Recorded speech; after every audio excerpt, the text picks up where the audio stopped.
Hey guys, welcome to another edition of Nick's Friction Zone.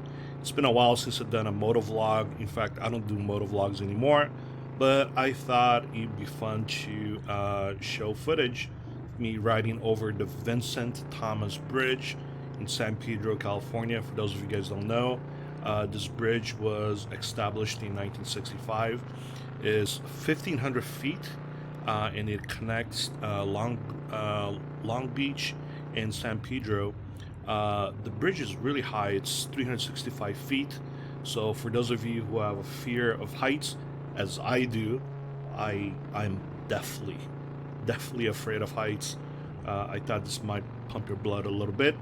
Also, one interesting thing about this bridge is this bridge has extremely wide grates, and I thought it would be a little bit problematic for me because my front tires are not that wide. But once I started riding over it, I just had to do a little bit of adjustment, make sure that I was holding my handlebars really tight. Anyways, here it is. Enjoy the footage. Until next time, bye.